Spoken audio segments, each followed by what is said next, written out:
ಎಲ್ಲಿ ಕಳಿಸಿ ಮಾಡ್ಸಿದ್ದಂದ್ರೆ ಅದು ಅರ್ಥ ಮಾಡಿದ್ದು ಯಾರು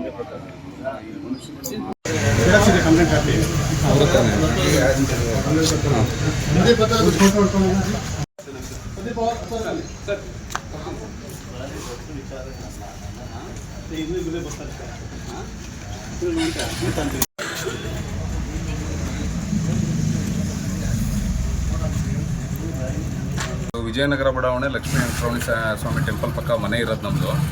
ಈಗ ಒಂದು 7-8 ವರ್ಷದಿಂದ ಈ ಪಕ್ಕದ ಮನೆಯಲ್ಲಿ ಡ್ರೀಮ್ ಕಿಡ್ಸ್ ಅಂತ ಹೇಳ್ಬಿಟ್ಟು ಸ್ಕೂಲ್ ನಡೆಸ್ತಾ ಇದ್ದಾರೆ. ಇದೇ ವಿಚಾರವಾಗಿ BO ಆಫೀಸಲ್ಲಿ ಒಂದು 2-3 ಸರಿ ನಾವು ಕಂಪ್ಲೇಂಟು ಕೊಟ್ಟಿದ್ದೀವಿ. ಅವರು ಅಧಿಕಾರಿಗಳು ಬಂದು ಯಾವುದೇ ರೀತಿ ಕ್ರಮನ ತಗೊಂಡಿಲ್ಲ.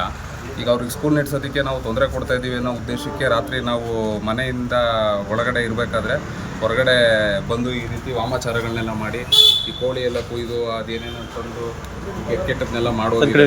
ಇದರಲ್ಲಿ ನಮ್ಮ ಮನೇಲಿ ಹಿರಿಯರು ಸ್ವಲ್ಪ ವಯಸ್ಸಾಗಿರೋರು ಇರ್ತಾರೆ, ಅವ್ರನ್ನ ಎದುರಿಸ್ಬೇಕು, ಮನೆ ಖಾಲಿ ಮಾಡಿಸ್ಬೇಕು ಅನ್ನೋ ಉದ್ದೇಶಕ್ಕೆ ಈ ರೀತಿ ಎಲ್ಲ ಮಾಡ್ತಾ ಇದ್ದಾರೆ. ಇದೀಗ ಪೊಲೀಸ್ನವರಿಗೆ ನಾವು ದೂರು ಕೊಟ್ಟಿದ್ದೀವಿ. ಈ ವಾಮಾಚಾರ ಮಾಡಿದ್ದಾರೆ, ಇದ್ರ ಮೇಲೆ ಒಂದು 2-3 ದಿನದ್ದು ಅವ್ರದ್ದು ಮೊಬೈಲ್ದು ಸಂಭಾಷಣೆನ ತಗೊಳ್ಳಿ, ಇದು ಯಾರು ಮಾಡಿದ್ದಾರೆ ಅನ್ನೋದನ್ನು ಮೊಬೈಲ್ನ ಸಂಭಾಷಣೆ ಅವರು ತಗೊಂಡು ಅದನ್ನ ತನಿಖೆ ಮಾಡಿ ಅಂತೇಳಿ ಪೊಲೀಸ್ನವ್ರಿಗೆ ನಾವು ದೂರು ಕೊಟ್ಟಿದ್ದೀವಿ. ಪೊಲೀಸ್ನವ್ರು ಬಂದು ಆ ದೂರನ್ನ ತಗೊಂಡು ಆಯಿತು ನಾವು ಎನ್ಕ್ವೈರಿ ಮಾಡ್ತೀನಿ ಅಂತ ಹೇಳಿದ್ದಾರೆ. ಈ ರೀತಿ ಎಲ್ಲ ಮಾಡಿ ಜನಗಳಿಗೆ ತೊಂದರೆ ಕೊಡಬೇಕು ಅಂತೇಳಿ ಇದರಲ್ಲಿ ಮಾಡ್ತಾ ಇದ್ದಾರೆ. ದಯವಿಟ್ಟು ಇದ್ರ ಬಗ್ಗೆ ಒಂಚೂರು ಕ್ರಮ ಅವರೇ ಮಾಡಿದ್ದಾರೆ ಅಂತ ನಿಮ್ಗೆ ಗ್ಯಾರಂಟಿ ಪರ್ಫೆಕ್ಟ್? 2-3 ದಿನದಿಂದ ಈಗ 1ನೇ ತಾರೀಕು ಸೋಮವಾರ ಬೆಳಗ್ಗೆ ಅವರು ಬಾಯ್ಬಿಟ್ಟು ಮಾತಾಡಿದ್ದಾರೆ. ನಿಮಗೆ ಮಾಡ್ತೀನಿ, ನಾನು ಮನೆ ಖಾಲಿ ಮಾಡಿಸ್ತೀನಿ, ನಮ್ಗೆ ಈ ಥರ ತೊಂದರೆ ಕೊಡ್ತಾ ಇದ್ದೀರಾ ಸ್ಕೂಲ್ ನಡೆಸೋಕ್ಕೆ, ನಿಮ್ಮನ್ನ ಮನೆ ಖಾಲಿ ಮಾಡಿಸ್ತೀವಿ ನಾವು ಅಂತ ಹೇಳ್ಬಿಟ್ಟು ಮಾತಾಡಿದ್ದಾರೆ. ನಮ್ಮ ತಾಯಿಯವ್ರ ಜೊತೆಗೆ ಜಗಳ ಮಾಡಿದ್ದಾರೆ. ಅದಾಗಿ ಒಂದೇ ದಿನಕ್ಕೆ ಮಾರನೇ ದಿವಸ ರಾತ್ರಿಯಲ್ಲಿ ಈ ರೀತಿ ತಗೊಂಡು ಮಾಡಿದ್ದಾರೆ. ನಾವು 22 ವರ್ಷದಿಂದ ಇಲ್ಲಿ ವಾಸ ಇದ್ದೀವಿ. ಈ ರೀತಿ ನಾವು ಎಲ್ಲೂ ನೋಡಲಿಲ್ಲ. ವಿಜಯನಗರದಲ್ಲಿ ಈ ರೀತಿ ಎಲ್ಲ ಮಾಡಿ ಕೆಟ್ಟದನ್ನ ನಾವು ನೋಡೇ ಇಲ್ಲ. ಇದೆ ಮೊದಲನೇದಾಗಿ ನೋಡ್ತಾ ಇದ್ದೀವಿ. ಅದು ಅವ್ರ ಹತ್ರ ಈ ಥರ ಸ್ಕೂಲ್ ನಡೆಸಬಾರ್ದು, ಇಲ್ಲಿ ಗಲಾಟೆ ಆಗುತ್ತೆ ಅನ್ನೋ ಹೇಳಿಕೆ ಉದ್ದೇಶಕ್ಕೆ ಈ ಥರ ಮಾಡಿದ್ದಾರೆ. 22 ವರ್ಷ ನಾವು ಎಲ್ಲೂ ನೋಡಿಲ್ಲ ಈ ರೀತಿ.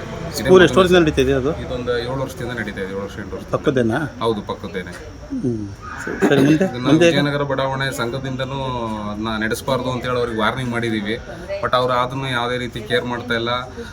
ಅವರು ಬಾಯಿಗೆ ಬಂದಂಗೆ ಅದೇನು ಬರುತ್ತೆ ನಾನು ಫೇಸ್ ಮಾಡ್ತೀನಿ, ಹಿರಿಯ ಅಧಿಕಾರಿಗಳನ್ನೆಲ್ಲ ನನಗೆ ಗೊತ್ತು, ಆ ರೀತಿ ಇದು ಮಾಡ್ಕೊಳ್ತಾ ಇದ್ದಾರೆ, ದುರುಪಯೋಗ ಮಾಡ್ಕೊಳ್ತಾ ಇದ್ದಾರೆ. ವಾಮಾಚಾರ ನೀವು ನಂಬ್ತೀರಾ? ವಾಮಾಚಾರ ನಾವು ಹಿರಿಯರಿದ್ದಾರೆ, ಅವ್ರಿಗೋಸ್ಕರ ನಾವು ಅದನ್ನ ಸ್ವಲ್ಪ ಏನು ಮಾಡ್ತಾರೆ ಅನ್ನೋದು ಇದು ಮಾಡ್ಬೇಕು ಸರ್. ನಿಮ್ಮ ಹೆಸರು? ಪ್ರದೀಪ್ ಅಂತೇಳಿ. ಎಷ್ಟು ಜನ ಇದ್ದೀರಿ ಮನೆಯಲ್ಲಿ? ನಾವು ನಮ್ಮ ತಂದೆ ತಾಯಿ.